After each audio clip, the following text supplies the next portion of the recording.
The morning air hung heavy with tension as the rumbling ceased. A tank engine fell silent. First Lieutenant John Kerry Lee, Jr. perched on his Sherman's turret, like a hawk surveying prey. The Austrian countryside stretched before him. Rolling hills and valleys created natural maze patterns. Every shadow could hide danger. Lee had seen 27 springs come and go. His hometown of Norwich, New York, felt like another lifetime now. 5 brutal months of combat had aged him beyond his years. Each battle carved deeper lines around his eyes. His hands bore the permanent stains of gun oil and dirt. The bronze star on his chest represented countless moments when death had brushed past him. His Sherman tank bore a name painted in fading white letters: Devastation Jenny. One of his crew members had christened her with that moniker. The story involved a faithless woman back home, a girlfriend who couldn't wait for war to end. The name stuck because pain shared becomes pain halved. This particular spring morning carried weight beyond its peaceful appearance. Within hours, everything Lee understood about warfare would crumble. His enemy would become his ally. French prisoners would hang in the balance. The mathematics of war would twist into impossible equations. The Battle of Castle Itter was approaching. History would record it as unique among all World War II engagements. American soldiers and German troops would stand together. They would fight side by side against a common enemy. The enemy they had both served or fought for years. This wasn't imagination or wartime propaganda. This was documented military history. The roots of this impossible day stretched back 3 years. Heinrich Himmler had planted those seeds in 1943. The architect of the Holocaust had a vision. He would transform an ancient Austrian castle into something unprecedented. A prison for France's most valuable hostages. Political leverage given physical form. Castle Itter commanded the landscape like a medieval monarch. Schloss Itter, the locals called it. 666 meters above sea level it perched. The Brixental Valley entrance lay directly below. Virgil sat 5 kilometers to the north. Kitzbühel rested 20 kilometers eastward. The Alps provided a dramatic backdrop.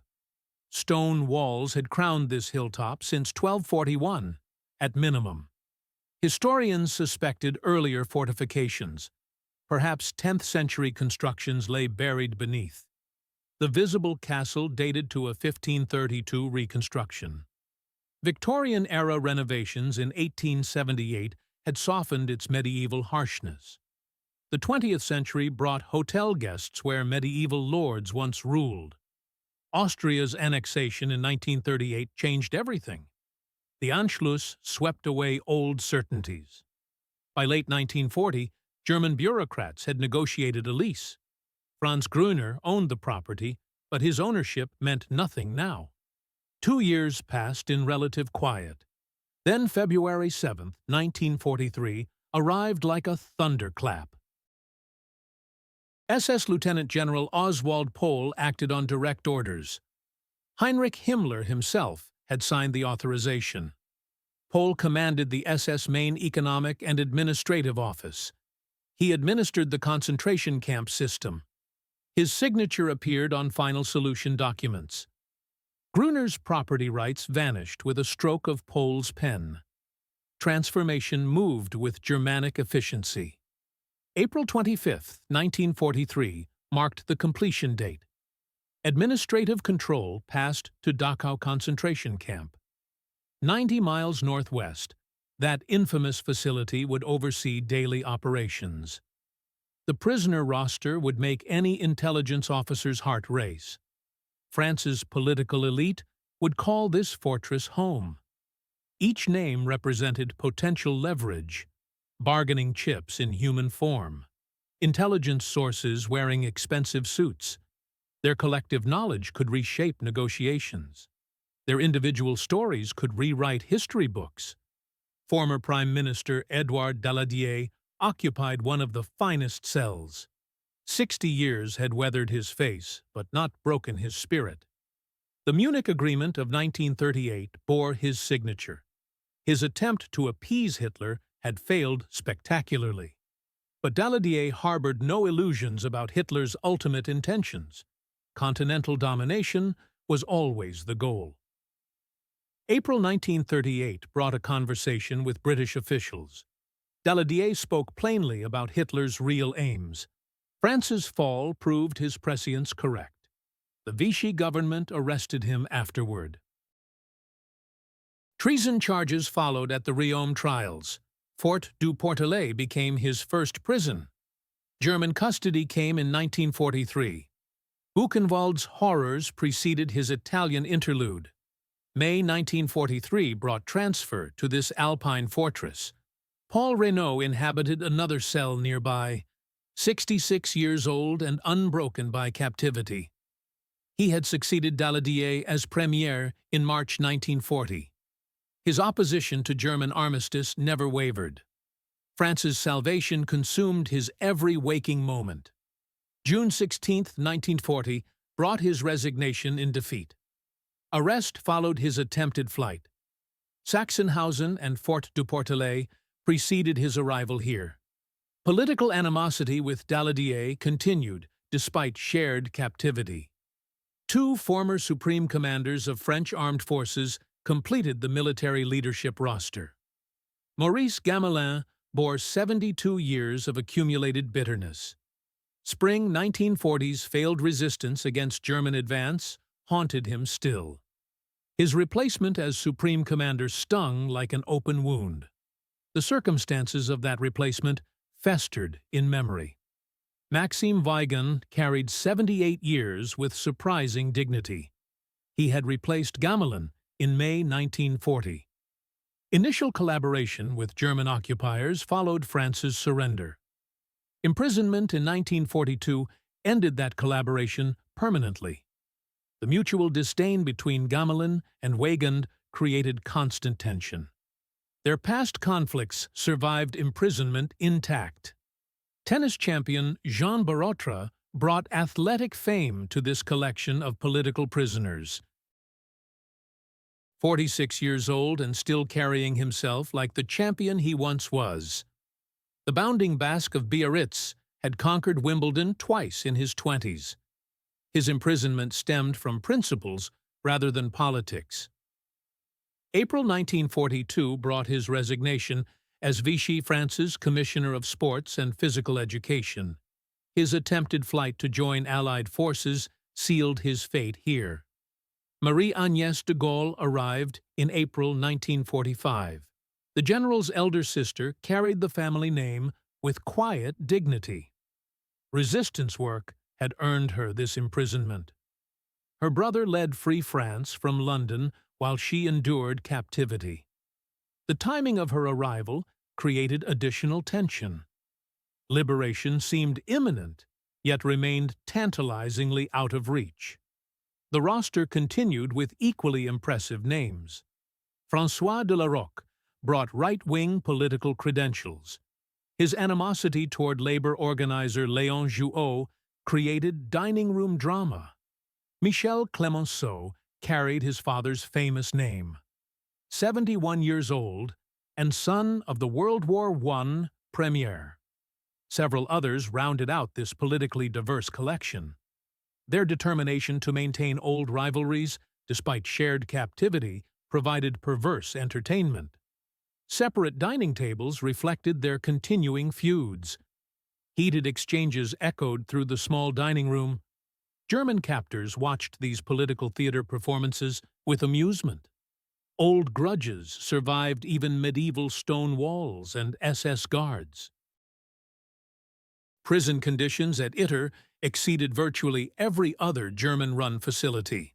The French inmates enjoyed converted hotel guest rooms. Comfortable beds replaced prison cots. The castle's substantial library remained accessible. Daily exercise periods used a courtyard built around a 13th-century fountain. Medieval architecture provided unexpected amenities. Gamelin maintained a clandestine radio in his room. Sympathetic guards had provided this dangerous luxury. BBC broadcasts reached his eager ears nightly. News from the outside world sustained hope. Allied advances painted pictures of eventual liberation. Each broadcast brought freedom closer. The facility's staff consisted of carefully selected personnel. SS guards from the Totenkopfverbände provided security. Their death's head insignia struck fear into prisoner hearts. Eastern European prisoners from Dachau performed maintenance duties. Among these workers moved Zvonimir Chuchkovic. The Croatian electrician and handyman possessed valuable skills. His membership in Yugoslav communist resistance remained secret. Captain Sebastian Wimmer commanded this unique facility. Military discipline governed daily routines. Occasional attempts at civility broke through Germanic efficiency. The commandant balanced competing pressures with practiced skill. Berlin demanded results, while prisoners required careful handling. Late April 1945 brought increasing tension to the castle walls. Allied forces closed in from multiple directions. Hitler's thousand-year Reich crumbled into rubble and chaos. The atmosphere grew thick with unspoken fears. Prisoners shared growing anxiety about their ultimate fate. SS units throughout Germany were systematically murdering prisoners. Cover-up operations preceded Allied liberation at facility after facility. This fear wasn't paranoia speaking. Throughout occupied territories, execution squads worked overtime. SS commanders ordered prisoner elimination before Allied troops could arrive. Witnesses to Nazi crimes couldn't be allowed to testify. The approaching end brought desperate measures from desperate men. April 30th, 1945, brought news that shook the world. Adolf Hitler had committed suicide in his Berlin bunker. Soviet forces had closed in on the Reich Chancellery. The war in Europe was effectively finished, but fanatical elements continued fighting with religious fervor. Defeat was unacceptable to true believers. May 6th brought an ominous visitor to Castle Itter. Eduard Weiter, former commandant of Dachau concentration camp, arrived as a refugee. American troops had liberated his former domain. He died that same day under circumstances that remained unclear. His death terrified Captain Wimmer beyond rational thought. The commandant feared he might be next on someone's elimination list. May 4th dawned with Allied troops clearly approaching the area. Artillery rumbled in the distance like approaching thunder. The sound grew steadily louder with each passing hour. Captain Wimmer made a decision that would save his life. He abandoned his post without warning. Most of his guards followed their commanding officer's example. The SS Totenkopfverbände guards disappeared into the surrounding countryside. Suddenly, 14 French VIP prisoners found themselves in control of a medieval fortress. Their guards had left behind small arms and ammunition. Rifles, submachine guns, and pistols lay scattered in guard quarters. The prisoners were technically free at last, but freedom proved to be an elaborate illusion. The surrounding countryside crawled with Waffen-SS troops. These soldiers remained fanatically loyal to the Nazi cause. Hitler's death meant nothing to their twisted worldview. Their commander, Oberführer Georg Bochmann, occupied hills near the fortress. His orders were crystal clear: descend on Itter and execute all remaining prisoners. Escape on foot would mean certain death.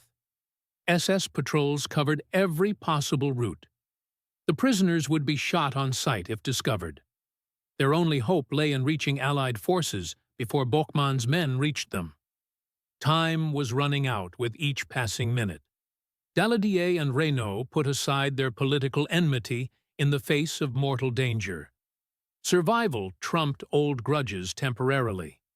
They met to discuss their increasingly limited options. Someone needed to slip past SS patrols and reach American lines. But who could possibly succeed in such a dangerous mission?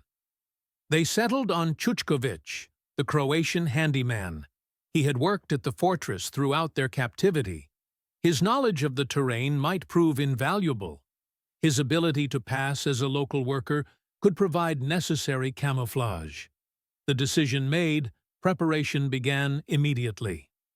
May 3rd brought Chuchkovic's departure under the pretext of running an errand. The town of Vergel lay 8 kilometers down the mountain. German troops occupied the settlement, making it dangerous. Instead of stopping there, he pressed onward. The in-river valley stretched toward Innsbruck. 64 kilometers of treacherous journey lay ahead. The route bristled with deadly obstacles. SS units patrolled roads with shoot-to-kill orders. Anyone suspected of desertion or collaboration faced immediate execution. Austrian civilians hanging white flags from windows drew sniper fire. Roaming execution squads terrorized the population. Males of military age were summarily executed as possible deserters. The landscape had become a killing field. Chuchkovic moved with careful precision. Main roads were avoided when possible. His knowledge of local terrain proved invaluable.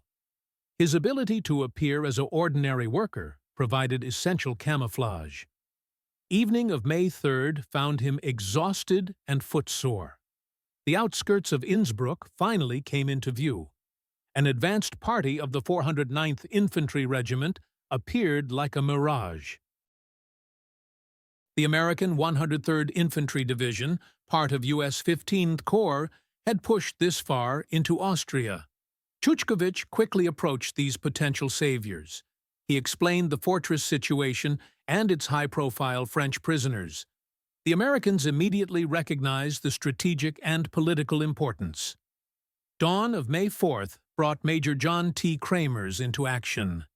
He organized a heavily armored rescue mission with Germanic efficiency. Tanks, half-tracks, and infantry from the 103rd Division began moving toward the castle. The relief column made excellent initial progress. Victory seemed within reach. Past the town of Jenbach, approximately halfway to Itter, disaster struck. German artillery opened fire from concealed positions. Heavy shells rained down like deadly hail.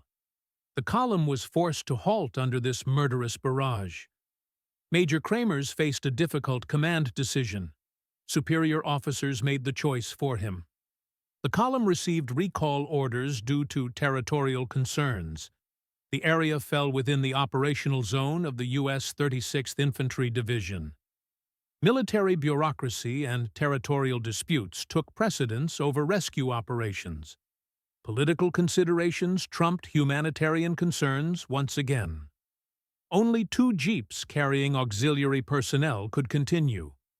Without armor or infantry support, they couldn't mount meaningful rescue operations. If they encountered SS resistance, the mission would fail catastrophically. The prisoners would have to wait for another miracle. Back at the fortress, anxious prisoners waited for Chuchkovic's return. They remained unaware that his mission had achieved partial success, but they also didn't know that success had been rendered meaningless by military bureaucracy. As hours stretched into a full day without word, their anxiety grew exponentially. They had armed themselves with abandoned weapons, but 14 elderly politicians and a tennis player couldn't match trained Waffen-SS combat troops. Another plan became necessary for survival. Among the Eastern European workers who remained was Andreas Krobot. The Czech cook had served meals to prisoners and guards throughout the war. His kitchen duties had taken him throughout the castle. He volunteered to bicycle to Vergel despite obvious dangers. The prisoners provided him with a letter explaining their desperate situation. Midday May 4th found Krobot mounting his bicycle with determination. The letter and their desperate hopes traveled with him. The 8-kilometer journey normally required less than an hour, but these weren't normal times by any measure. The roads had become killing zones. Retreating Wehrmacht soldiers mixed with advancing Allied patrols. Roaming execution squads hunted deserters and traitors. Every turn could bring sudden death. As Krobot approached Wörgl, the situation deteriorated further. Wehrmacht forces had recently abandoned the town. Waffen-SS troops promptly reoccupied it with characteristic efficiency. Austrian residents hung white sheets and flags from windows. These signals indicated their intent to surrender without resistance. But SS head Heinrich Himmler had issued explicit counter-orders. Any town attempting surrender rather than fighting allies was guilty of treason. All military-age males were to be shot on sight. The SS took these orders with fanatical seriousness. Snipers watched windows for movement. Execution squads patrolled streets looking for targets. As Krobot entered Wörgl's outskirts, an SS patrol spotted him immediately. He was seconds from being stopped, questioned, and likely shot. A door burst open suddenly. Someone pulled him roughly into a nearby house. His savior wore Wehrmacht uniform and decorations. Major Josef Gangl of the Wehrmacht had served German forces since joining the Reichswehr on November 1, 1928. 7 years before the Reichswehr became the Wehrmacht in 1935. His service record included impressive combat experience. He had commanded a battery of 105mm howitzers at Kiev in Ukraine during 1941. Army Group South had pushed deep into Soviet territory. The Battle of Kiev represented early German success. Later service took him to Normandy's defense in June 1944. The Battle of the Bulge near Bastogne followed in December 1944. His transformation from loyal Wehrmacht officer to potential traitor remained mysterious. But by May 1945, he had made choices that would earn execution if discovered. He had defied orders to retreat from the area. Instead, he had allied himself with Austrian resistance forces. Local leader Rupert Hagleitner commanded growing opposition to Nazi control. Gangl commanded the remains of a Wehrmacht artillery unit. Approximately 10 to 20 soldiers shared their commander's disillusionment. These men had chosen to risk execution rather than continue serving a regime they despised. When Andreas Krobot explained the ITER situation, Major Gangl immediately understood both gravity and opportunity. 14 French VIP prisoners, including 2 ex-premiers and Charles de Gaulle's sister, were trapped 8 kilometers away. SS execution squads were preparing to eliminate them. If Gangl could help mount a rescue, it might partially atone for years serving a criminal regime. It might prove that not all German soldiers were monsters, but Gangl recognized his small force was insufficient for defending the fortress. 100 or more SS troops reportedly operated in the area. He needed help, and only one source remained available. Taking enormous personal risk, Major Gangl grabbed a white flag. He climbed into his Kubelwagen command car with Krobot beside him. They drove north toward American artillery sounds. He was driving toward enemies he had fought for years. He hoped they wouldn't shoot him on sight. The gamble represented his only chance for redemption. Approximately 8 kilometers north of Wörgl, the Austrian border town of Kufstein hosted an American reconnaissance unit.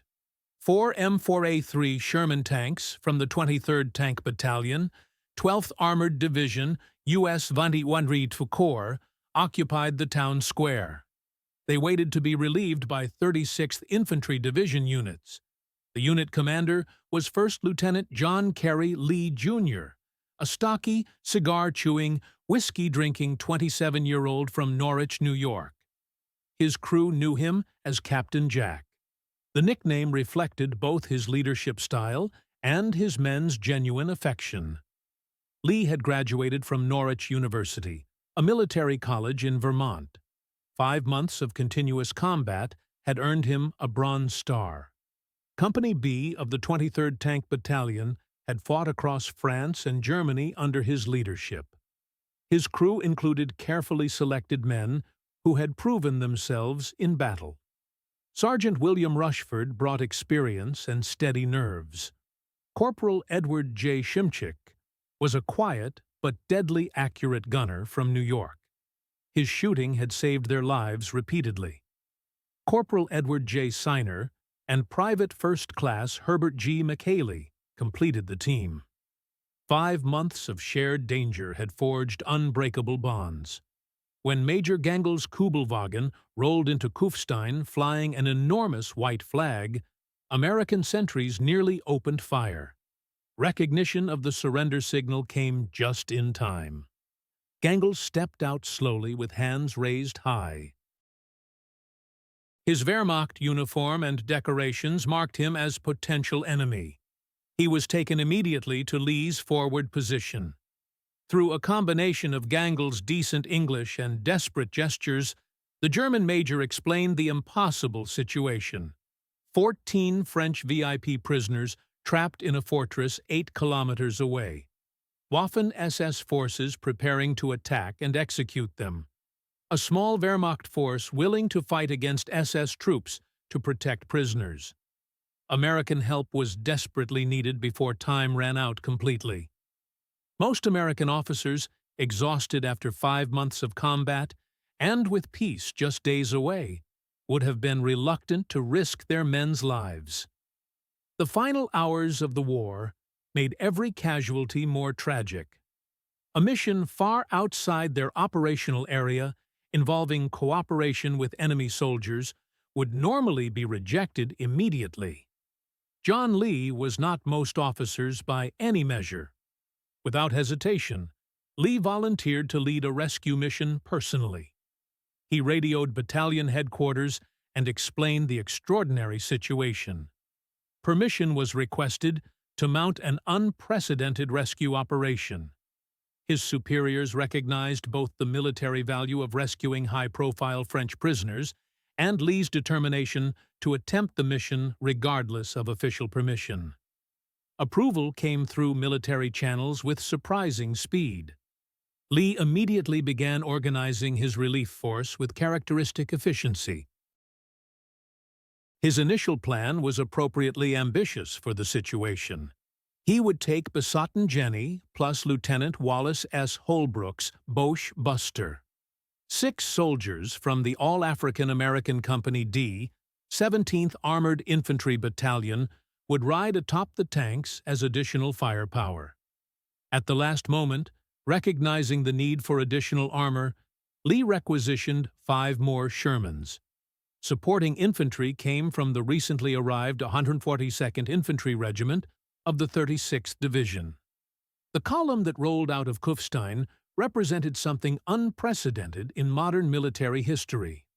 Lee's Sherman led the extraordinary procession. Its 76mm gun traversed slowly as Lee scanned for threats. Behind it came Holbrook's Boche Buster and 5 additional Shermans from the 142nd Regiment. 6 African-American soldiers from the 17th Armored Infantry Battalion clung to tank hulls. Their rifles stood ready for immediate action. Major Gangel rode in his Kubelwagen alongside Lee's lead tank. Andreas Krobot sat beside him to provide navigation. Following behind was a truck carrying Gangel's 10 Wehrmacht soldiers. They wore their German uniforms and carried German weapons. This mixed American-German column represented something unprecedented in modern warfare. Enemies who had been trying to kill each other for years now rode together. They shared a common objective that transcended national allegiance. Some things were more important than flag or uniform. The journey ahead bristled with danger from multiple sources. As the column approached the first river crossing, Lee discovered engineering problems. The bridge could support his lighter Shermans individually. but it might collapse under the weight of the entire column crossing simultaneously. Rather than risk losing tanks or creating a traffic jam that would make his force vulnerable to attack, Lee made a difficult tactical decision. He sent the 5 requisitioned Shermans from the 142nd Regiment back to Kufstein. This decision reduced his relief force significantly. Now he had just 2 tanks, 6 infantry, and Gangel's Wehrmacht soldiers. The mission would continue with this drastically reduced force. Lee calculated that 2 Shermans with their 76mm guns and 50-caliber machine guns would provide sufficient firepower. They could hold off an SS assault until reinforcements arrived. The reduced force moved faster and presented smaller targets. As the column approached Vergel, scattered resistance materialized from concealed positions. A brief but intense firefight erupted suddenly. Lee's lead tank engaged an SS machine gun nest being established to cover the main road. The Sherman's 50-caliber machine gun and main gun made short work of the position. Surviving SS troops scattered into surrounding woods like frightened rabbits. The column rumbled through Vergel, while Austrian civilians waved cautiously from windows. The town remained dangerous despite their passage. Snipers occupied some buildings with clear fields of fire. German troops loyal to the Nazi cause hid in cellars and attics. Major Gangel directed Lee to leave defensive forces behind. Lee agreed to detach Bosch Buster and Lieutenant Holbrook's crew. They would hold Vergel and support Austrian resistance fighters. Now Lee's relief force consisted of only Besotten Jenny, 6 African-American infantrymen, and Major Gangel's Wehrmacht soldiers. The final approach to Castle Itter would be made by this small but determined force. The force defending the fortress was pathetically small. Fewer than 40 men would stand against more than 100 SS troops. There was no time to wait. No reinforcements were coming soon enough. The reduced column moved toward the village of Ita as evening approached on May 4th. Another obstacle appeared ahead of them. A bridge blocked their path. Retreating German forces had prepared it for destruction. Explosives were clearly visible. Wires snaked through the undergrowth like deadly serpents. The detonator lay hidden somewhere in the surrounding brush. Death waited in those innocent-looking charges. Major Gangel dismounted from his vehicle. His boots hit the ground with purpose. Several of his Wehrmacht soldiers followed. They moved carefully toward the bridge. Every step could trigger an explosion. Their hands worked methodically. Wire cutters snipped through the connections. The detonator was located and disconnected. The explosives were disarmed. Everyone breathed easier. The incident reminded them how dangerous their situation had become. The column approached the fortress itself. A bizarre scene unfolded before their eyes. 2 French prisoners stood guard. They acted as makeshift sentries. German rifles rested in their hands. The weapons had been abandoned by fleeing guards. These prisoners challenged the approaching vehicles. Their voices called out in French. Recognition dawned quickly. They saw the American tank rolling forward. Andreas Krobot waved from the Kubelwagen. Excitement rippled through the fortress like electricity. Word spread instantly from person to person. American troops had arrived at last. They were saved from certain death. First Lieutenant Lee climbed down from his turret. He entered the courtyard through the main gate. A sight greeted him that would have seemed comical under different circumstances. Elderly French prisoners crowded forward eagerly. They wanted to shake his hand. They thanked him in rapid French. Their voices overlapped with emotion and relief. The ex-premiers rushed toward their rescuer. Daladier and Renault had been political enemies. They had barely spoken to each other in months. Both men hurried forward together now, their differences forgotten in this moment. tennis champion Borotra pumped Lee's hand with vigor. His athletic grip was firm and grateful. Marie Antoinette Gaulle expressed her gratitude with characteristic French formality. Her words carried the weight of aristocratic breeding. The prisoners' enthusiasm cooled when they realized something. The size of Lee's relief force was disappointingly small. They had hoped for a battalion, perhaps a full company at minimum. Instead, they received one Sherman tank. Fewer than a dozen American soldiers accompanied it. A handful of German Wehrmacht troops completed the force. Major Gangl found himself in an awkward position. He was being introduced to the French prisoners he had come to rescue. Some regarded him with suspicion. The military men, like Generals Gamelin and Weygand, showed barely concealed hostility. A German officer was still a German officer. Others recognized something different. They saw the courage required for Gangl to turn against his own army. These offered cautious respect. The prisoners introduced Lee to another unexpected defender.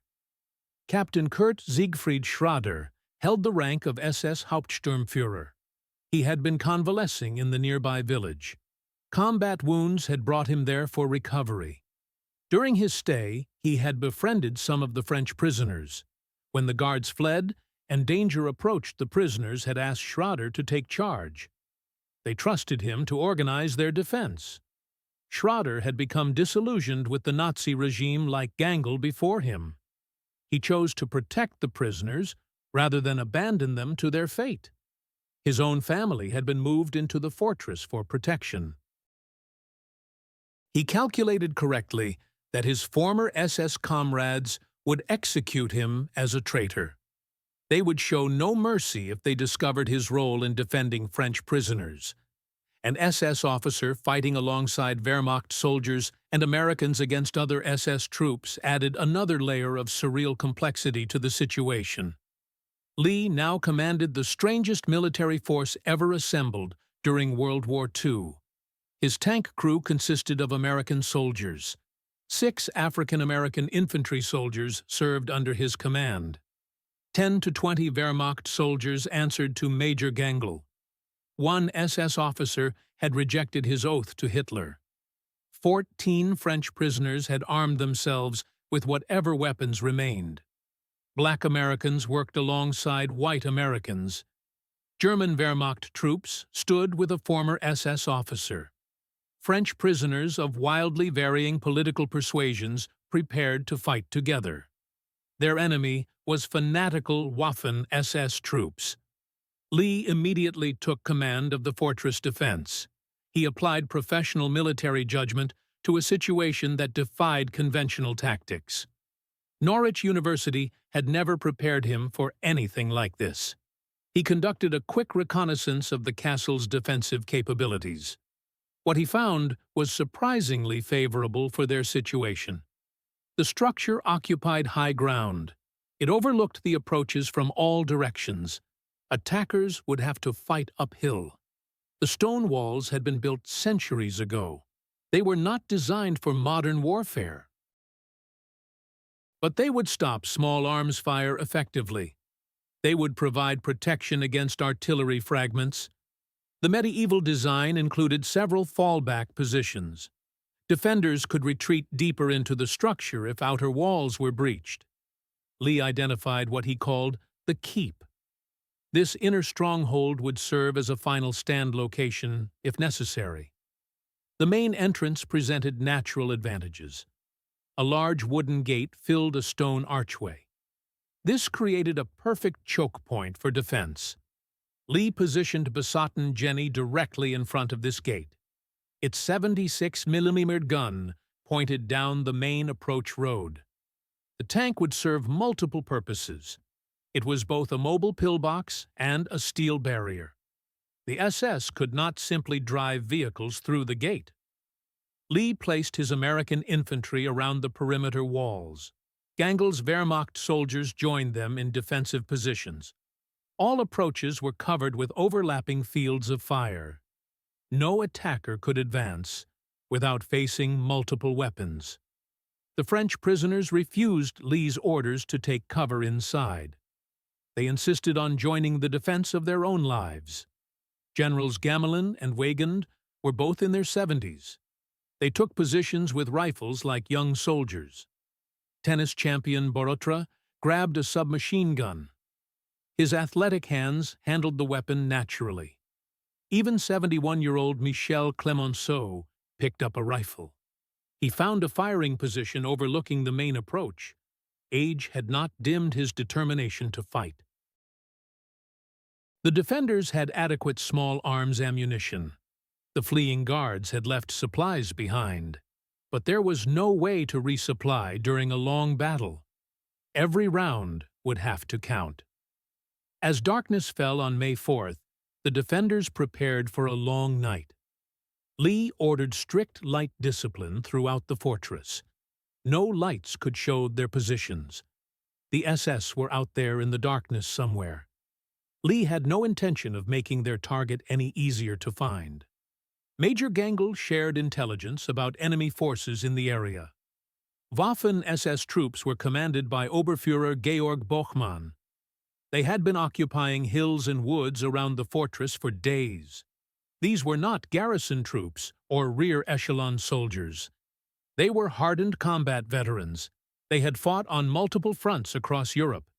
They remained fanatically loyal despite Hitler's recent death. Gangl estimated their strength at between 100 and 150 men. Possibly more troops were hidden in the woods.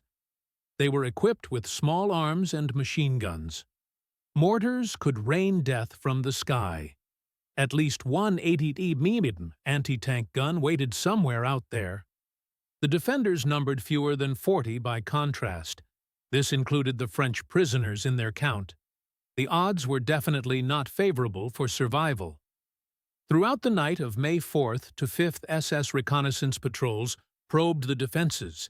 They tested for weaknesses in the perimeter. They assessed the strength of the defensive force. Shots rang out periodically in the darkness. American and German defenders fired at shadows. Movement in the woods drew their fire. The SS did not launch a major assault during the night.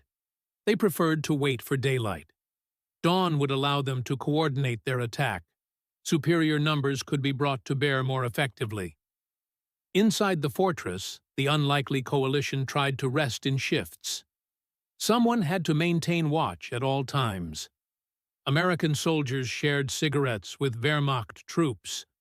Coffee was passed around between former enemies. Just days earlier, they would have been trying to kill each other. The French prisoners talked quietly among themselves. Their political differences were temporarily forgotten. Shared danger had created unexpected unity. Dawn broke on May 5, 1945. The defenders could finally see what they faced. SS troops had taken up positions during the night. They had used darkness to move into assault positions. The woods surrounding the fortress concealed their numbers. Morning mist rose from the valley floor.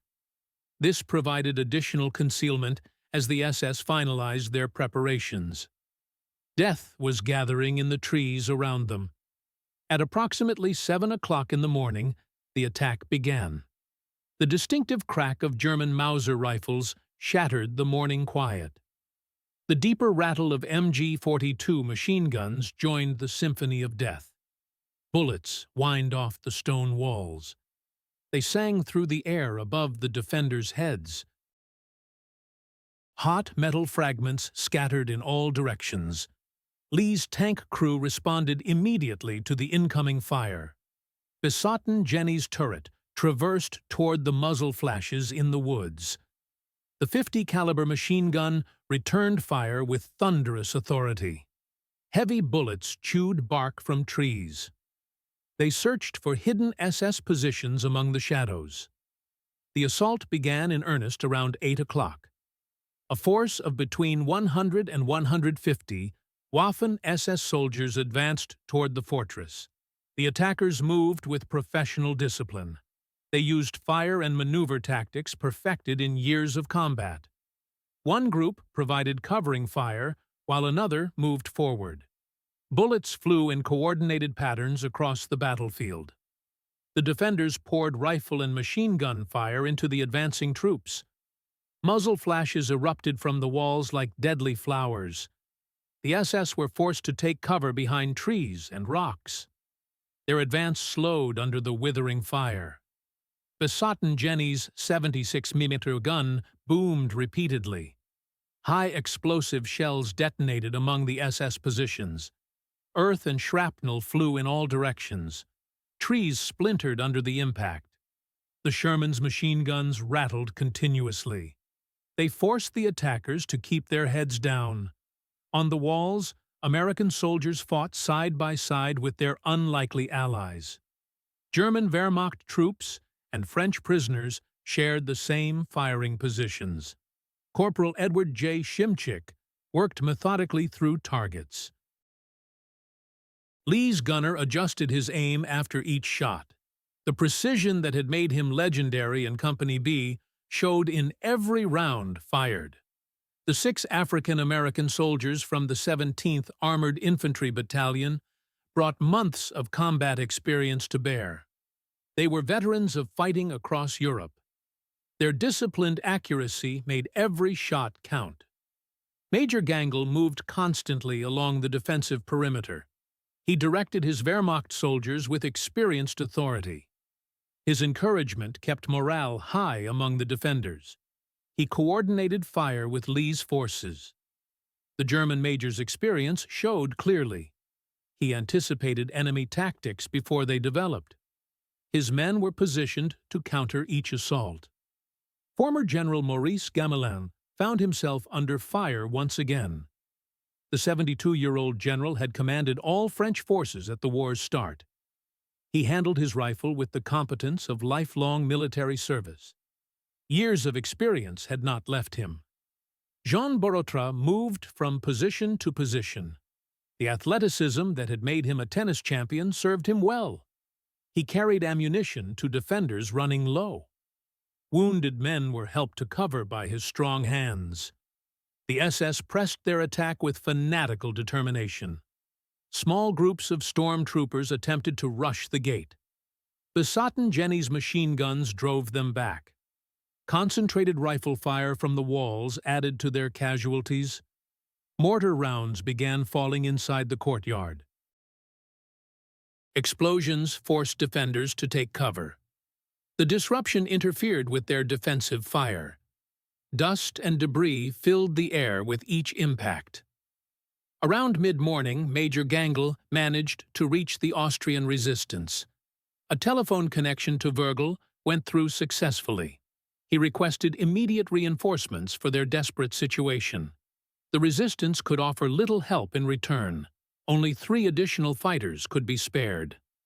2 German soldiers had joined Gangl's Wehrmacht group. An Austrian teenager had been fighting with the partisans. These 3 brave men climbed into a car. They drove toward the fortress through dangerous roads. SS execution squads still patrolled the area. They reached the stronghold just as the situation was becoming desperate. 3 more rifles joined the defense. It was not much, but every weapon counted now. By noon, the defenders were running critically low on ammunition. Every bullet had to count toward survival. Lee ordered his men to fire only at clearly visible targets. Conservation was essential to make every shot matter. The Sherman's ammunition storage was more than half depleted. High explosive shells were running particularly low. The main gun would soon fall silent. Worse still, Bochmann's forces had brought up their ace weapon. The distinctive crack of an 80mm gun echoed across the valley. Seconds later, a high-velocity anti-tank round slammed into Besotten Jenny.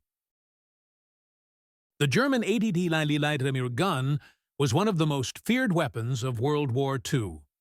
Originally designed as an anti-aircraft weapon, it was equally effective against tanks and fortifications. The round punched through the Sherman's armor. It disabled the tank's ability to fight effectively. Smoke poured from the damaged vehicle. Lee ordered his crew to abandon the tank immediately. They fell back to positions on the walls. Without Besotten, Jenny's guns providing suppressive fire, the attackers pressed their advantage.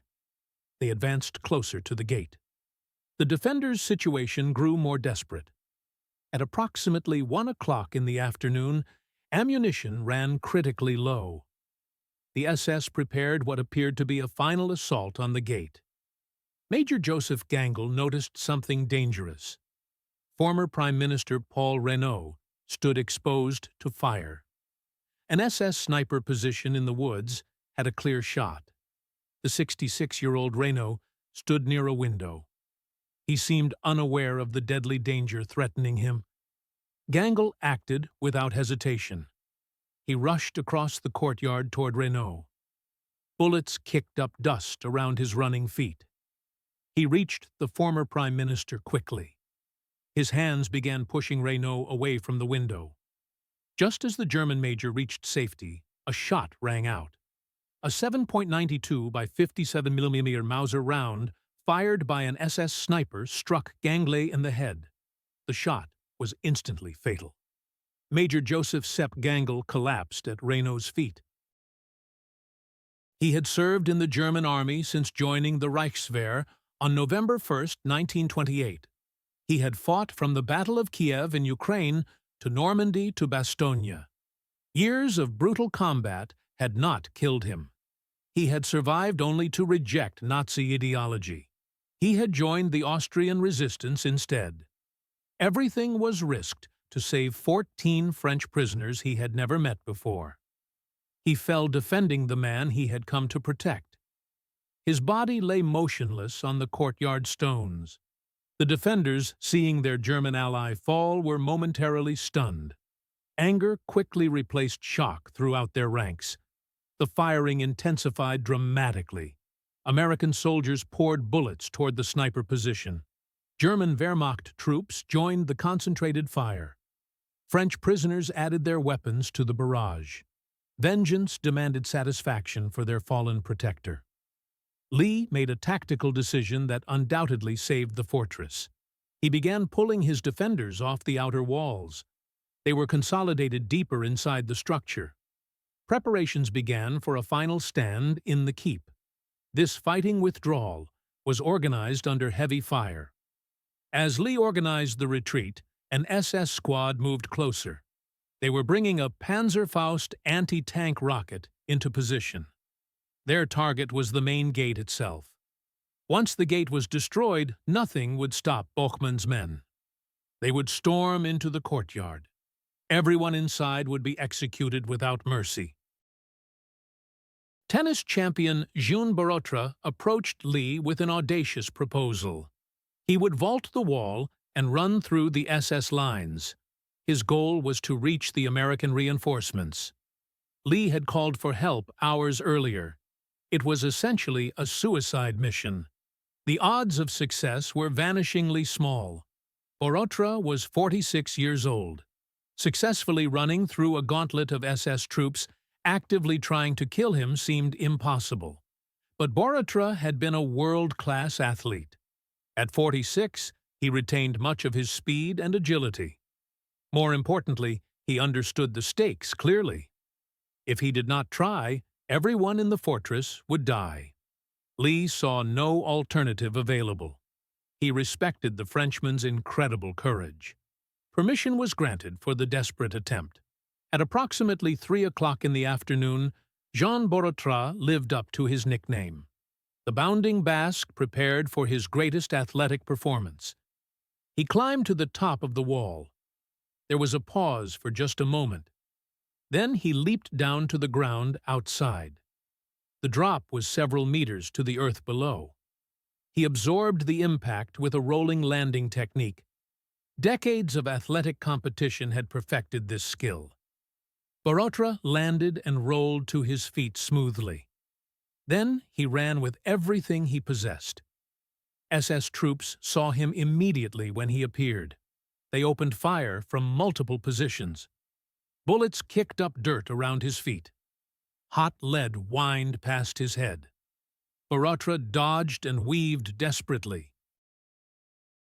He used every bit of speed and agility he possessed. This was running as he had never run before. His life and the lives of others depended on his legs. He disappeared into the woods quickly. The SS continued firing after him. Muzzle flashes erupted from the trees. For long minutes the defenders had no idea of his fate. Had he been killed by the gunfire? Had he somehow made it through the enemy lines, alive? The fortress waited in tense silence for an answer. Inside the fortress, the situation became increasingly hopeless. Ammunition was nearly exhausted completely. Every magazine was almost empty. The defenders could see SS troops preparing for their final assault. The Panzerfaust team was moving into firing position. The gate would be blown open in minutes. Lee gathered his remaining men in the keep. Americans and Germans prepared for close-quarters combat. Bayonets were fixed to rifle barrels. Rifle butts would serve as clubs when ammunition ran out. The French prisoners refused to hide in safety. They stood with their rifles alongside the professional soldiers. Determination to go down fighting showed in every face. Daladier and Reynaud stood side by side. Their political enmity was forgotten in these final moments. General Weigand had collaborated with the Germans after France's surrender. Now he prepared to die, fighting them. It was a scene that would have been impossible to imagine just days earlier. Former enemies united against a common threat. Then, at approximately 4 o'clock in the afternoon, a sound echoed from the main road. It was not the crack of German weapons. The deeper boom of American tank cannons reached their ears. The distinctive sound of American .50 caliber machine guns joined the symphony. Hope flickered in desperate hearts. The SS troops preparing to assault the gate suddenly came under fire from behind. Sherman tanks from the 142nd Infantry Regiment had arrived. They were responding to Lee's earlier call for reinforcements. Jean Borotra had miraculously survived his run through enemy lines. He had guided the relief force to the fortress. They arrived at the most critical moment possible. The relief column included multiple tanks. A full company of infantry accompanied them. This was more than enough force to turn the tide of battle. Bochmann's men were caught between two fires. The defenders in the fortress pressed forward. The American relief force attacked from behind. The SS position became untenable immediately. Some SS troops broke and ran. They were cut down as they fled through the woods. Others threw down their weapons in surrender. White flags appeared among the trees. Approximately 100 SS prisoners were taken by the American relief force. The rest scattered into the Austrian countryside. Many would evade capture for weeks to come. The Battle of Castle Itter was finally over. The strangest battle of World War II had lasted approximately 9 hours. From the first shots at dawn to the arrival of relief forces in late afternoon, approximately 40 defenders had held their ground. This included 14 elderly French prisoners. They had faced between 150 SS troops. Significant casualties had been inflicted on the attackers. The execution of 14 people was prevented. These individuals would play crucial roles in rebuilding France after the war. The cost of this remarkable victory was incredibly light. 4 defenders were wounded during the fighting. None seriously enough to be life-threatening. Only 1 defender died during the entire battle. Major Joseph Sepp Gangl was shot by an SS sniper. He died while protecting Paul Reynaud. His life was given for a cause he had served for only a few days, but he had embraced that cause completely. The French prisoners were evacuated to France that same evening. They traveled under American military escort. The route took them through Austria and Germany to Paris. They arrived on May 10, 1945. Freedom had been restored at last.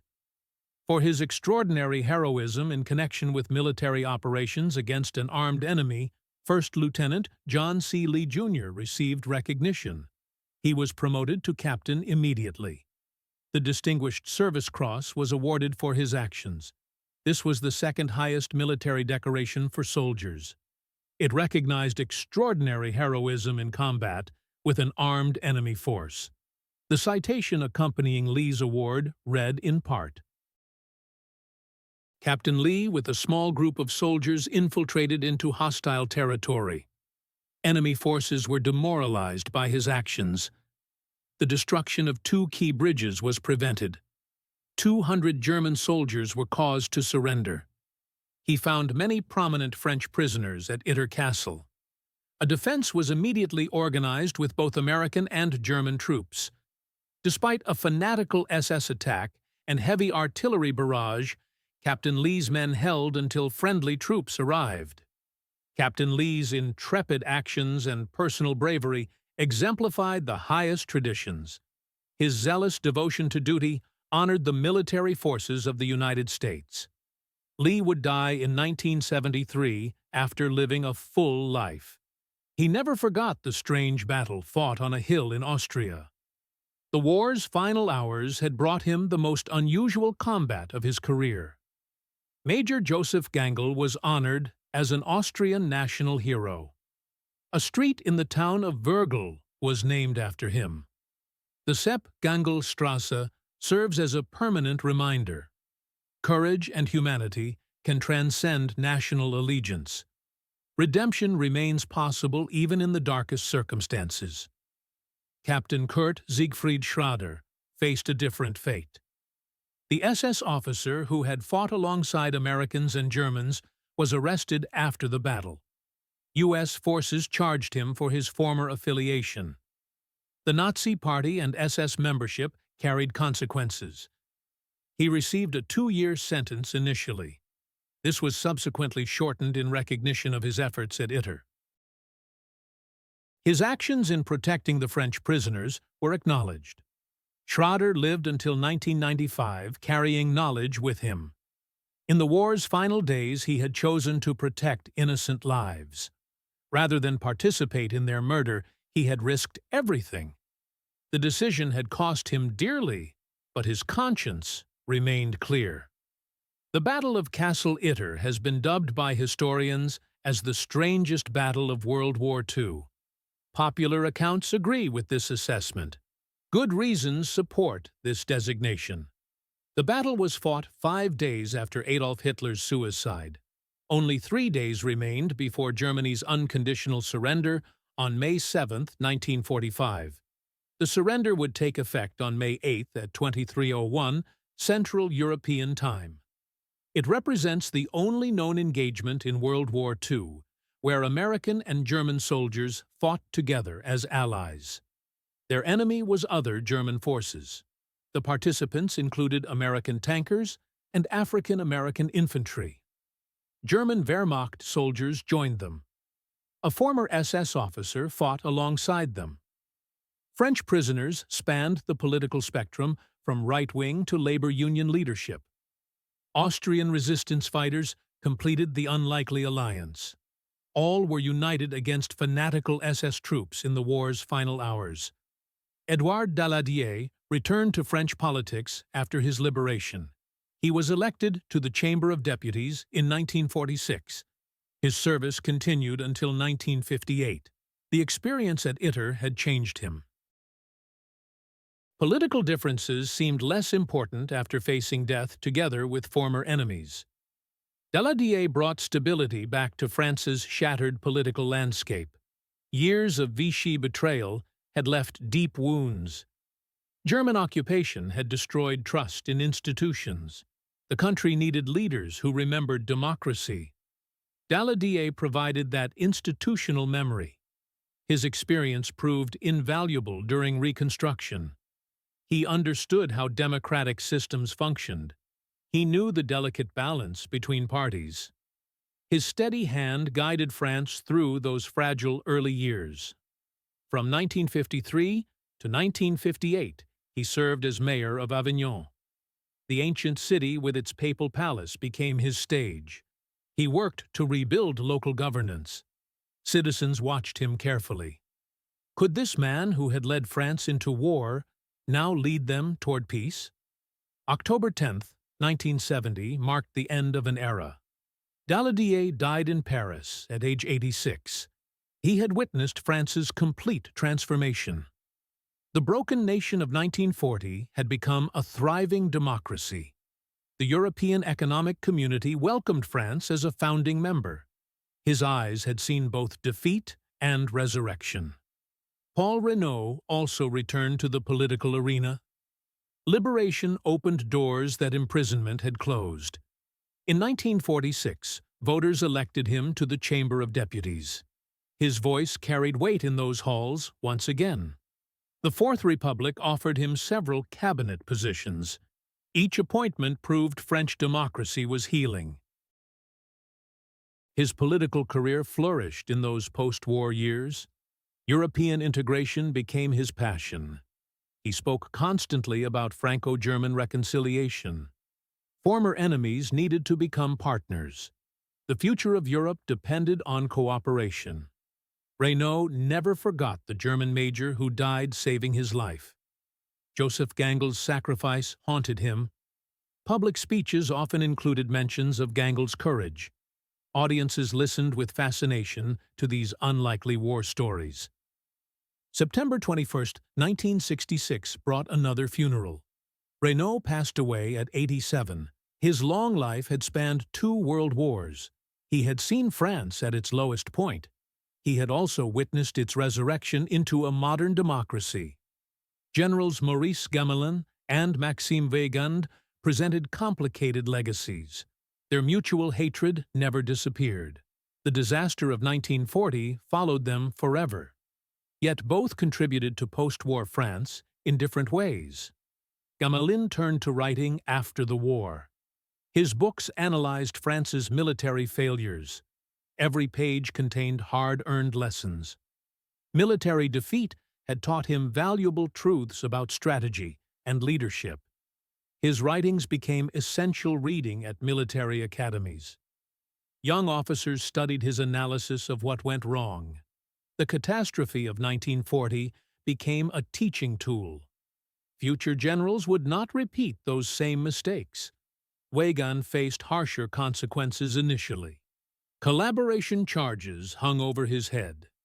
Legal proceedings dragged on for months. Eventually, courts cleared him of major wrongdoing. He lived quietly until death claimed him. Both generals provided institutional memory as France rebuilt its armed forces. Their knowledge of military organization proved valuable. Professional expertise mattered more than past feuds. The new French army needed experienced voices.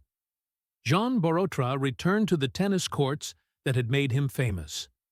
His athletic prowess had saved the fortress defenders. Running through SS fire to reach reinforcements took incredible courage. That same determination served him well in peacetime. Competitive tennis filled his 70s. Audiences loved watching this aging champion. His serves still carried power. His volleys remained precise. Age seemed unable to slow his remarkable reflexes. Sports administration became his second career. French athletics needed strong leadership. Borotra provided vision and energy. He understood how sports could unite a divided nation. Storytelling became his unexpected talent. The strangest battle of World War II lived in his memory. Every detail remained crystal clear. Audiences gathered whenever he spoke about those final days. His tales captivated listeners across France. Americans and Germans fighting together seemed impossible.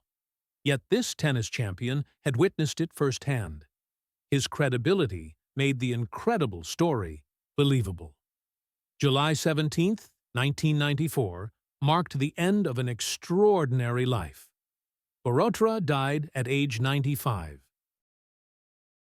His longevity allowed him to see France completely transformed. The broken nation of 1945 had become a European leader. Léon Jouhaux returned to labor activism with renewed passion. The trade union leader had created constant tension at the fortress. Right-wing figures like François de la Roque made him uncomfortable. Political differences seemed insurmountable. Yet survival had taught him valuable lessons about cooperation. Former enemies could work together when necessary. These insights shaped his post-war activities. International labor cooperation became his mission. Recognition came in 1951 with the Nobel Peace Prize. His efforts promoting international labor rights earned global respect. Worker solidarity could cross national boundaries. His vision helped shape post-war labor relations. Death claimed him in 1954. His legacy lived on in the labor movement. French workers enjoyed better conditions partly because of his efforts. International cooperation had replaced nationalist competition. François de la Roque followed a different path after liberation. His right-wing politics had created enemies. The Croix de Feu organization remained controversial throughout the 1930s. Critics remembered his authoritarian leanings. Imprisonment under Vichy complicated his reputation. Resistance activities had put him at risk. The government he had once supported turned against him. This irony was not lost on observers. France welcomed him back after liberation. But public life held little appeal anymore. Political battles seemed less important after facing death. He chose quiet retirement over renewed controversy. Death came early in 1946. His complex legacy reflected France's complicated relationship with its past. Heroes and villains were not always clearly defined. War had blurred many moral lines. Marie-Agnès de Gaulle returned to France with quiet dignity. Charles de Gaulle's elder sister had supported him throughout the war. Her role in the resistance remained largely hidden. Modesty prevented her from seeking recognition. Her brother's political career consumed the following decades, first as head of the provisional government, then as president of the Fifth Republic. She provided steadfast support throughout these challenges. Her long life ended in 1982. Pride in her brother's achievements filled her final years. The resistance had not been in vain. France stood strong and free in Europe. The 14 French prisoners who survived the fortress battle shaped France's future in remarkable ways. Their wartime experiences influenced post-war thinking. The unlikely rescue by American and German soldiers fighting together left lasting impressions. European cooperation became their shared passion. Former enemies working as allies offered hope for the future. Franco-German reconciliation seemed possible after what they had witnessed. International institutions could prevent future wars. The European coal and steel community emerged in 1951. These former prisoners played crucial roles in its creation. Their fingerprints appeared throughout the founding documents. Hard lessons about nationalism and collaboration guided their decisions. The European Economic Community followed in 1957. Once again, fortress survivors influenced its development. They understood how former enemies could become partners. Shared economic interests could replace military competition. Their experiences teaching them that cooperation was not just possible but necessary. The alternative was too horrible to contemplate. Another European war would destroy everything they had rebuilt. The battle story remained largely unknown for decades after the war ended. Military circles whispered about the extraordinary engagement, but public awareness remained minimal. The participants preferred modesty to publicity. John Lee returned to American civilian life quietly. His heroic actions at the fortress went unrecognized. He rarely spoke about those final days of the war. Military service was duty, not grounds for boasting. German soldiers who fought alongside Americans faced potential prosecution. Wehrmacht service could bring legal consequences. Many preferred anonymity to public recognition. Former SS members might seek revenge. The French prisoners focused on rebuilding their nation rather than recounting adventures. Important work awaited in government and business. France needed their talents more than their war stories. This silence lasted until 2013. Military historian Stephen Harding changed everything with his book. The Last Battle brought the story into public consciousness. Exhaustive research had reconstructed every detail. American military records provided one perspective. German archives offered another viewpoint. French personal accounts added emotional depth. Austrian local histories completed the picture. Harding's remarkable detective work revealed the battle's full scope. Readers discovered one of World War II's most extraordinary engagements. The forgotten story finally received the attention it deserved. The book's success created renewed interest worldwide. Military historians reconsidered the war's final days. Popular audiences discovered incredible stories of cooperation and courage. Publishers sought similar forgotten tales. The Swedish power metal band Sabaton discovered the story in 2015. Their song, "The Last Battle," appeared on their 2016 album, The Last Stand. Heavy metal brought the tale to younger generations. Music reached audiences that books could not touch. Documentary producers expressed immediate interest. Film studios began developing projects. The story's universal themes attracted Hollywood attention. Courage, redemption, and unlikely alliances made compelling drama. Historians recognized the battle's broader significance. This was more than just another military engagement. It demonstrated humanity's capacity for transcending hatred. Former enemies could become brothers in arms. Castle Itter returned to private ownership after the war ended. The fortress remains privately owned today. Visitors cannot tour the interior rooms where the battle raged. No public monument marks the extraordinary events. Local historians maintain the memory carefully. Itter area residents know what happened there. Tour guides mention the battle when visitors pass through. The story has become part of regional identity. The fortress stands as its own silent monument. Stone walls remember the impossible day when reality seemed suspended. Enemies became brothers defending shared values. Hatred transformed into cooperation.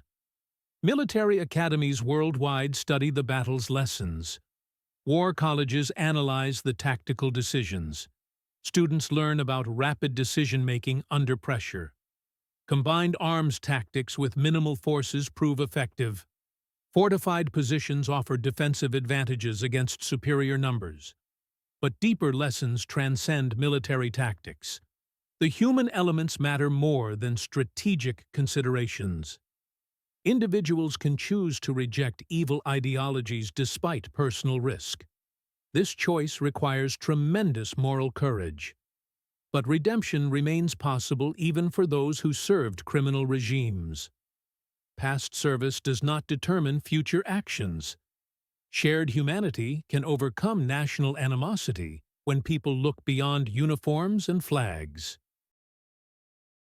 Cooperation becomes possible when survival depends on it. The battle proved these principles under extreme conditions. Major Joseph Gangel's story became particularly powerful in post-war Austria. The nation needed examples of resistance to rebuild national identity. Austria's incorporation into the Third Reich through 1938's Anschluss had brought shame. Enthusiastic support for Nazi policies required explanation. Gangel provided the necessary redemption narrative. His turn against the regime he had served since 1928 offered hope. Austrians could point to his courage as evidence of national resistance. the Josef Gangelstrasse in Wörgl ensures his memory survives. The street name serves multiple purposes beyond honoring one man. It reminds residents what courage looks like when the world is ending. Nothing makes sense except the imperative to do what is right. Individual choice can triumph over institutional evil. African American soldiers who fought at the fortress returned to a segregated America. Their military service earned little respect in many regions. The 6 men from Company B, 17th Armored Infantry Battalion, faced discrimination despite their valor. They had ridden atop Sherman tanks into battle. Fighting alongside white Americans and German soldiers created unique experiences. Protecting French prisoners demonstrated their courage under fire. Yet racial prejudice awaited them at home. Their names appear in military records, but individual post-war stories remain largely unknown. They represent thousands of African American soldiers who served with honor despite facing racism. Their service helped pave the way for civil rights transformation. The German Wehrmacht soldiers who fought alongside Americans faced uncertain futures. Some endured brief imprisonment as prisoners of war before release. Others melted back into Austrian or German society, carrying secret knowledge. Many never spoke publicly about their role in those final days. Fear of retribution from former SS members kept them silent. Prosecution for Wehrmacht service remained possible. Anonymity seemed safer than recognition. The question of how German soldiers like Gangel came to reject Nazi ideology remains complex and important. The easy answer suggests they saw defeat coming and wanted to join the winning side. This cynically plausible explanation does not fully account for their actions. If survival was their only goal, simple desertion made more sense. Thousands of German soldiers chose this path in the final weeks. They could have hidden until American forces arrived without additional risk. Instead, Gangel and his men actively sought out American forces. They proposed a dangerous rescue mission that would put them at risk. Then they fought against SS troops who would execute them as traitors if captured. This goes well beyond simple self-preservation. A more nuanced explanation recognizes gradual disillusionment among German soldiers. Even those who had served loyally for years began questioning the regime. The true nature of Nazi policies became impossible to ignore. Systematic murder of civilians shocked professional soldiers. Suicidal military strategies sacrificed lives for no tactical gain. The SS' increasingly brutal treatment of German and Austrian civilians who showed defeatism created revulsion. Growing recognition that the regime they served was fundamentally evil changed everything. Professional soldiers could rationalize fighting for their country under an evil regime, but orders to murder their own people for wanting peace crossed unacceptable lines.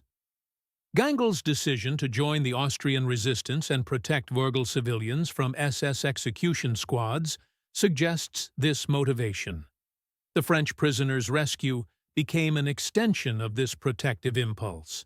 Saving innocents from murder by fanatics justified any risk. Captain Kurt Siegfried Schrader's path to rejecting the SS was different, but equally significant. As an SS officer, he had sworn personal loyalty to Adolf Hitler. The SS code demanded absolute obedience without question. For him to turn against the organization that defined his adult identity required profound psychological transformation. This was not merely changing sides, but rejecting his entire worldview. The SS had been his life's purpose. The fact that he moved his own family into the fortress demonstrates commitment. Protecting both them and French prisoners required genuine courage. Fighting against former comrades, knowing execution awaited capture, showed remarkable moral strength. Even members of fanatical organizations can experience moral awakening. The human capacity for change exceeds institutional indoctrination. Individual conscience can triumph over group loyalty when evil becomes undeniable. The French prisoners displayed remarkable courage, fighting alongside their rescuers rather than hiding inside. These were elderly men in their 60s and 70s, politicians and generals, a tennis player in his mid-40s. Civilians by any reasonable military definition. They had no obligation to fight. Military duty did not require their participation. When Lee ordered them to take cover, they refused. Instead, they insisted on manning defensive positions alongside American and German soldiers. Gamelin and Weygand, despite their advanced age and checkered records during France's 1940 defeat, fought with rifles like young soldiers. Their military training from decades past guided their actions. Pride demanded they contribute to their own defense. Jean Borotra not only fought but volunteered for the suicide mission. Running through enemy lines to summon help required athletic courage. His tennis conditioning served him well in combat. Age had not diminished his competitive spirit. Michel Clemenceau, at 71 years old, took up a rifle rather than hide in safety. His grandfather's legacy as wartime leader inspired him. The Clemenceau name carried obligations that transcended personal safety. This courage stemmed partly from military training and athletic conditioning. But more fundamentally, it reflected recognition that everyone's survival depended on universal participation. If the SS breached the defenses, execution awaited all defenders. No prisoners would be taken. No mercy would be shown. Their choice was simple: fight or die. They chose to fight with everything they had. Age and civilian status became irrelevant when survival was at stake. The political diversity among French prisoners makes their combat unity even more remarkable. Daladier and Renaud were bitter rivals who had barely spoken during months of captivity. Their political differences had destroyed their friendship. General Weygand's collaboration with Vichy France after surrender had earned contempt from resistance members. His actions in 1940 brought shame upon his military reputation. Many prisoners considered him a traitor. François de la Rocque's right-wing Croix de Feu organization was anathema to labor leader Jouhaux. Their political philosophies could not have been more different. Class conflict had defined their pre-war relationship, yet in the crucible of combat, these differences completely evaporated. They fought as Frenchmen, as fellow prisoners, as human beings whose lives depended on cooperation. Political ideology became meaningless when survival required unity. This temporary unity did not survive the war's end. Most returned to their political battles afterward. Old rivalries resumed once safety was assured. But for one day, they demonstrated that even the deepest political divisions can be transcended. The Battle of Castle Itter stands as one of World War II's most extraordinary engagements. Not because of strategic importance, it changed no major outcomes, but because of what it reveals about fundamental human nature. In the war's final hours, cooperation seemed impossible. Hatred should have been at its peak. Years of propaganda had demonized enemies. Yet Americans and Germans fought together against common foes. A Wehrmacht major and SS captain rejected their oaths. They died or risked death protecting enemy prisoners. French politicians set aside their feuds completely. African-American soldiers served with distinction, despite knowing segregated homeland awaited. Austrian resistance fought alongside former occupiers. A Croatian communist, Czech cook, and French tennis champion all played crucial roles.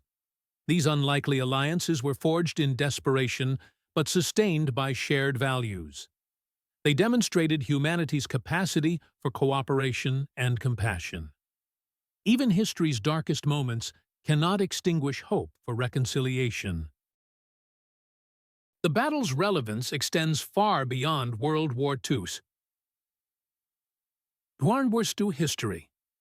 In our era of increasing political polarization and nationalism, it provides powerful reminders. Former enemies can become allies when circumstances demand cooperation. Shared values can transcend national identity. Individuals can choose to reject toxic ideologies, even when doing so carries enormous personal risk. Major Joseph Gangel's decision to turn against the Nazi regime did not erase his years of service. It did not make him a lifelong resistance fighter or rewrite his biography. It was simply one man at one moment making a choice to do what was right, regardless of cost. That choice cost him his life, but redeemed his legacy. It demonstrated that it is never too late to reject evil and embrace righteousness. The French prisoners, representing vastly different political philosophies and harboring genuine personal animosities, set aside those differences when survival required cooperation. They did not suddenly agree on politics or become close friends. After the war, many returned to their old political battles with renewed vigor. But on May 5, 1945, faced with execution by SS troops, they recognized shared humanity mattered more than political disagreements. Their shared danger created temporary but genuine unity. First Lieutenant John Lee's willingness to risk his life and his men's lives to rescue prisoners he had never met exemplifies moral courage that transcends national self-interest. These were nationals of an allied but foreign country. They could do nothing to advance his military career or personal interests. Lee acted because it was right, not because it was strategic or beneficial.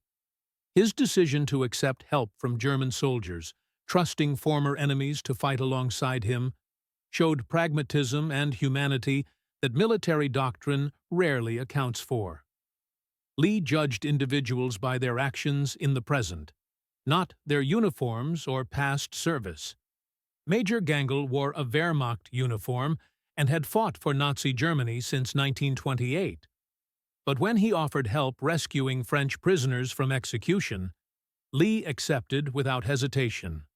This ability to see past categories and labels to the individual person making choices in the moment is a rare gift. It requires setting aside prejudices and preconceptions. Lee possessed this moral clarity when it mattered most. The African-American soldiers who fought at the fortress were serving a country that treated them as second-class citizens. Their commitment to ideals rather than imperfect realities demonstrated remarkable character. They fought for democracy and freedom, even though those ideals were not fully extended to them at home. Their service throughout World War II helped create the moral foundation for the civil rights movement. The transformation of America in following decades built upon their sacrifice and dedication. Change came slowly, but their courage made it possible. Stephen Harding, whose book, The Last Battle, brought the story to public attention in 2013, wrote that the battle was important not just as military engagement. It demonstrated what humans are capable of when they choose courage and principle over convenience and convention. Harding noted that every participant made choices that defied normal expectations.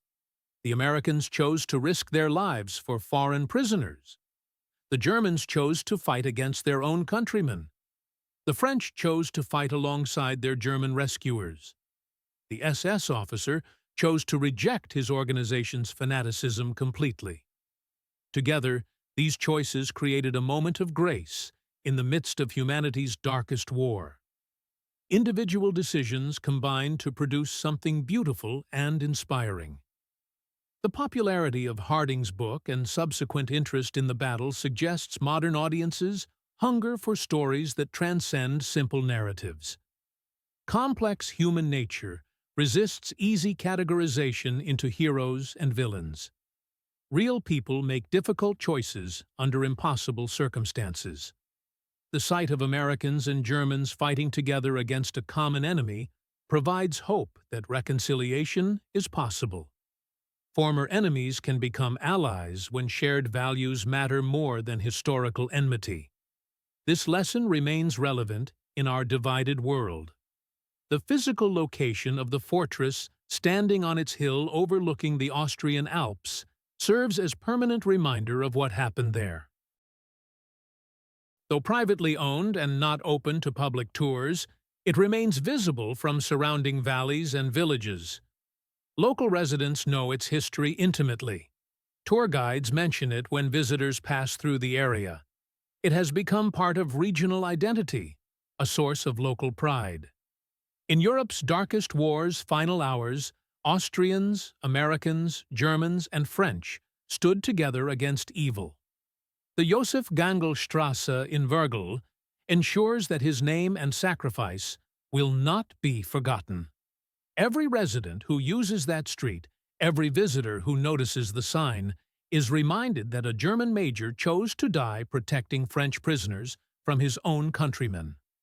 The street name does not erase Gangel's earlier service to the Nazi regime. It honors his final choice and recognizes that redemption is possible for those brave enough to reject evil. Even when doing so costs everything, moral courage can triumph. The story of the battle is ultimately a story of hope that transcends despair. Hope that people can change, that enemies can reconcile, that courage can triumph over evil. Hope that humanity's better angels can prevail even in the darkest circumstances imaginable. On May 5, 1945, in the dying hours of history's deadliest war, a group of unlikely allies proved these things are not just possible but achievable. Their legacy continues to inspire, challenge, and remind us of what humans can accomplish. When we choose to see the humanity in others, even our enemies, and act with courage and principle regardless of cost, transformation becomes possible. The Battle of Castle Itter teaches us that redemption is always possible, that former enemies can become allies.